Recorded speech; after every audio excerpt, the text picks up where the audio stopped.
Сәлем баршаға. Бүгінгі видеода біз энергетика туралы айтып кетеміз. Ұлдарда бір энергия пайда болады. Ол қандай энергия? Негізгі энергия пайда болу себебі біз қыздарға көп жақындағандықтан энергия көп жинаймыз. Бұл негізі өте жақсы нәрсе. Біз мысалы қыздарға көп жақындаймыз, солардан энергия аламыз. Біз өзіміз оны білмейміз, бірақ физикалық түрде біз энергия жинаймыз. Энергия жинағаннан кейін біз басқа қыздарға жақындасақ, ол қыздар автоматты түрде сендермен тез арада танысады. Бұл негізі жақсы энергия. Оны толығырақ айтып кетейін. Оны айтпас бұрын біріншіден мен негізі онлайн курс өткізіп жатырмын.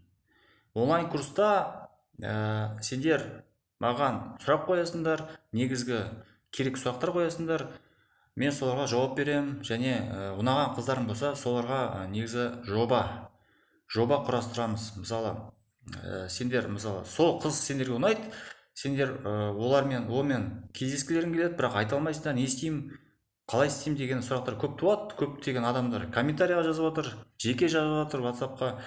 Мен онлайн курс жүргіземін, 1-1,5 сағат жүргіземін. Сол арада толығырақ сендерге жоба жазып беремін. Мысалы сендер айтасыңдар, мен сендерге былай істе, былай істе деп бәрін сендерге айтып беремін. Бірақ айтпас бұрын сендер маған толық айтып бересіңдер. Мысалы қанша жаста, не істейді, қалай таныстыңдар деген сияқты.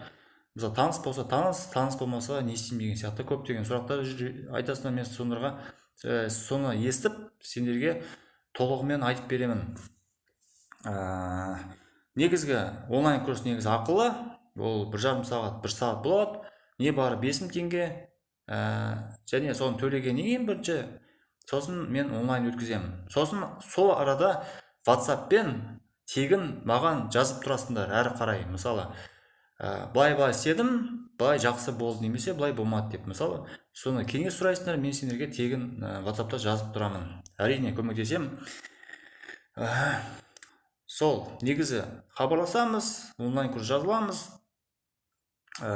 Сендерге жоба құрастырып беремін. Қызбен қалай сөйлесу, не туралы сөйлесу, және қашан кездесу, не істеу керектігін толығымен айтып беремін. Көптеген еркек жігіттерде көптеген сұрақтар туады.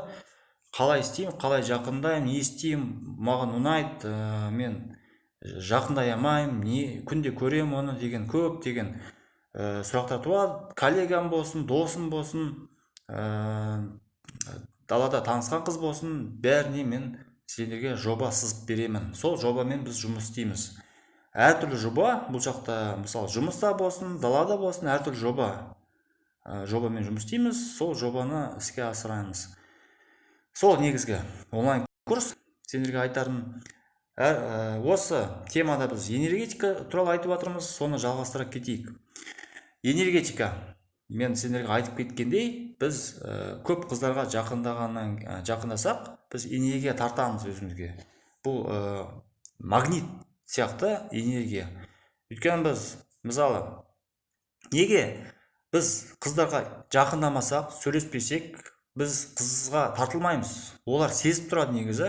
Біздің энергетикамызды олар негізі сезеді.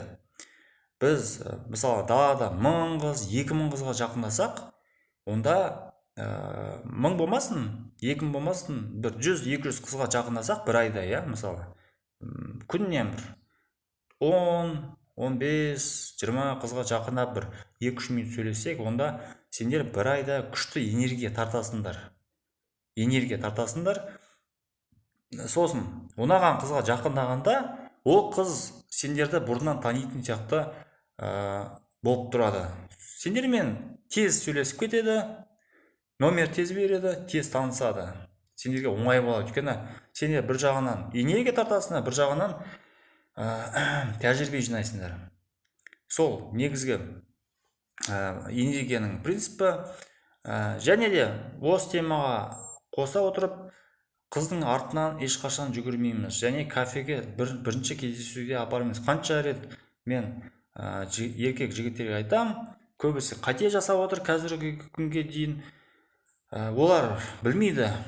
Бірінші кездесуде кафе қайда барамыз деп көптеген сұрақтар туады. Қыс қой, кафеге бармаса қайда барамыз деп. Иә, әрине кафеге барыңдар, бірақ ешнәрсе алып бермеңдер. Өйткені танымайтын адамға, бірінші көрген адамға ақша құртудың қажеті жоқ. Өйткені ол сенімен кейін кездесе ма, кездеспей ма, ол белгісіз. Сондықтан 10 мың тап, 20 мың тап ақша құртудың қажеті жоқ.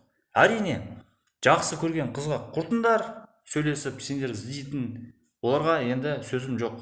Бірақ кафеге барғаннан кейін танымайтын адаммен тек қана ары кетсе бір 500 теңге құртсаңдар болады енді.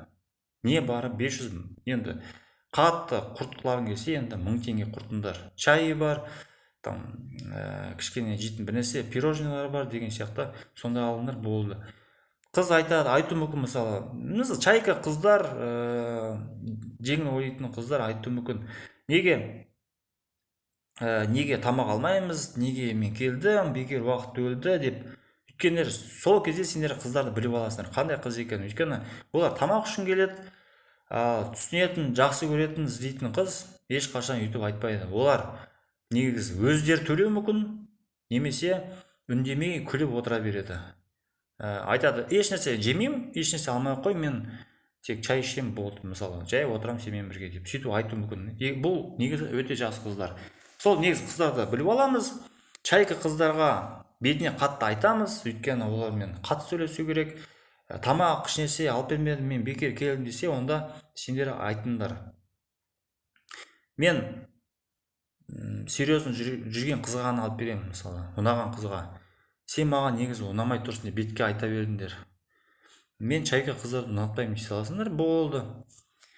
Сөйтіп айтыңдар, немесе айтыңдар, мен карточкамды ұмытып кеттім, сыпайы түрде, мен карточкамды ұмытып кеттім, ақшам жоқ, тек қана шайға ғана жетеді, болды, солай отырайық, болды. Сендерге ешнәрсе істемейді, ренжісе ренжиді, кетсе кетеді.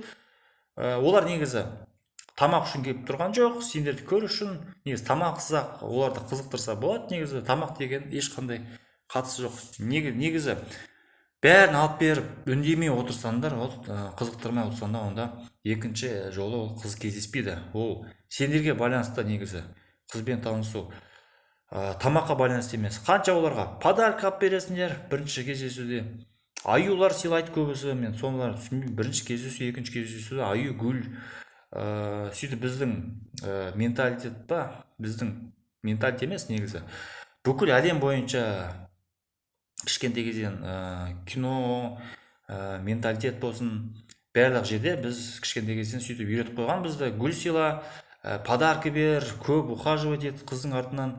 Ол негізі дұрыс емес. Мен келіспеймін. Өйткені көп қызға сөйтіп артынан жүгіріп гүл сыйла, бәрін істесіңдер, қыз сендерді бағаламайды. Ол рас, негізі ол бұрыннан келе жатқан нәрсе.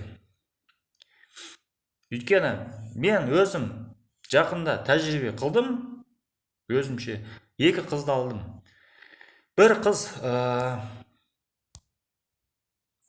қызды алдым, екеуі де әдемі қыз негізі. Біріншіден, мен біріншісіне өзім техникамды қолданым, әдемі қызға, өзім сөзімді қолданым. Мысалы, кездесуге ешнәрсе апарған жоқпын, ешнәрсе. Чай іштік, чай ғана, чайдың өзімен әрең алдым.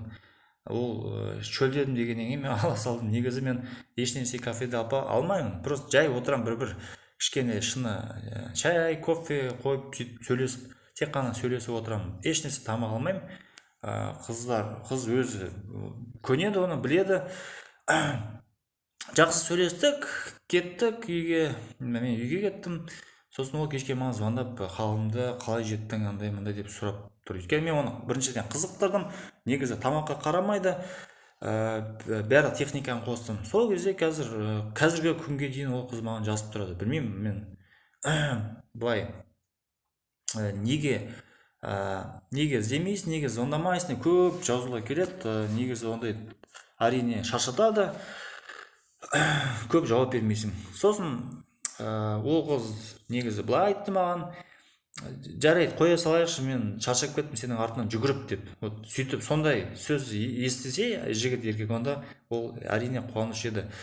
Сосын мен жазып жібердім ол қызға, жарайды, сөйлеспесең сөйлеспе, мен сені ұстамаймын деп жазып жібердім. Ол таңғалып қалды. Неге әп-әдемі қыз маған сондай жігіт сөйтіп жазады деп. Өйткені қыздарда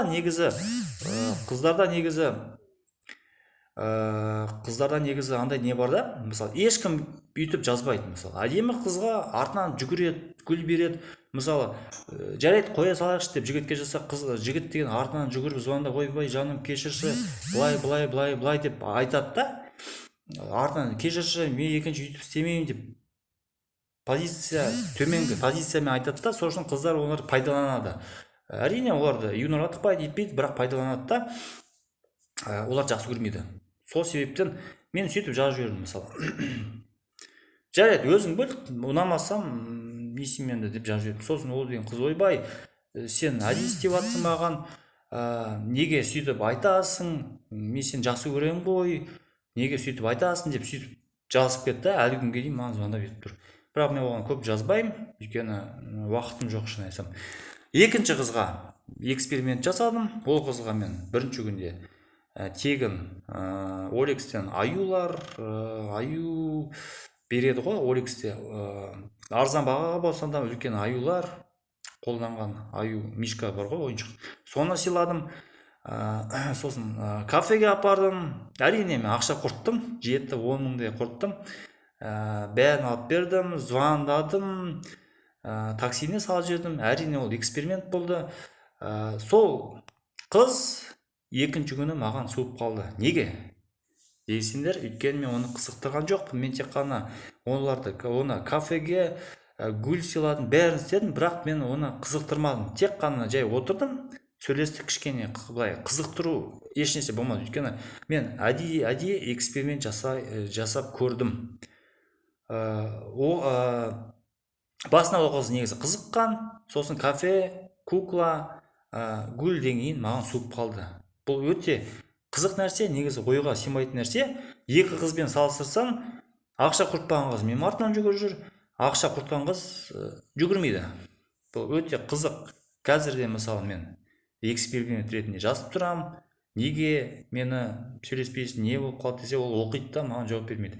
Сол себептен жігіттер, айтарым, ешқашан ақша құртудың қажеті жоқ. Бірінші сындырамыз, біраз жүреміз, сосын әрине ол сендер жақсы көрсеңдер, әрине мен сендерге замын негізі. 100 мыңдап құрсаңдар, 50 мыңдап құрсаңдар, енді өз еркілерің. Өйткені жақсы көретін қызға ақша құрту өздеріңе де жақсы негізі. Өздеріңе приятно болады да негізі. Сол себептен ақша құртпаймыз. Көптеген қателіктер көп жасайды. Қайда барамыз қыста деп. Енді кафеге бардым, бірақ ешнәрсе заказ бермеймін, отырдым. Өйткені қыста далада. Әрине, қызды далада көп жүруге болмайды. Қыста суықта қызбен далада жүруге болмайды. Ол өте қарама қайшылық келтіреді. Қыз мұздайды, сендерге суып қалады. Мұздағаннан кейін ойланады. Ондай жігіт маған керек емес деп. Өйткені оларға кішкене комфорт керек, сол комфортты кішкене беру керек. Біз таксимен апарамыз. Автобусқа мінбейміз, өйткені автобус ол көпшілік жүретін транспорт. Тек қана такси, оңайша артта отырамыз. Алдта отыру қажет жоқ. Көптеген жігіттер қате жасайды. Қызбен отырғанда жігіттер алдына отырады да, қызды артына тастап кетеді. Ол да қате. Артына отырамыз, құшақтасып отырамыз артында. Кафеге барамыз, шай ішеміз, ақша құртпаймыз. Сосын үйіне салып жібереміз. Ақшаны енді төлесек болады, немесе өзі де төлейді. Солай негізі схемалар. Сөйтейік. Кафеге құртпаңдар. Қаншама комментарий оқып жатырмын. Әлі күнге дейін жігіттер қате көп жасап жатыр. Сондықтан мен көріп отырмын да соны. Сондықтан сендерге айтарым, кафеге апармаймыз. Жақсы көріп, біраз жүргеннен кейін бірақ апарамыз, бірақ ақша құртамыз. Басында ешқашан ақша құртудың қажеті жоқ. Өйткені сендерге пайда жоқ ол.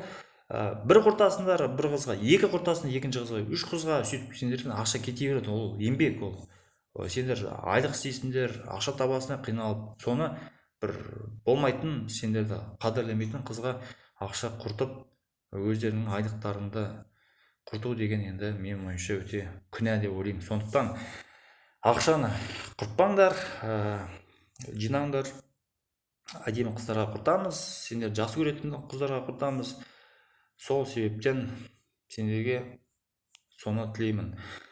Осы видеода негізі тема сол болды. Жазыламыз, тіркелеміз, онлайн курсқа жазыламыз, сендерді үйретеміз, жоба құрастырамыз, соны зерттейміз, неге қыз андай болды деп, соны сендерге толықтап айтып беремін.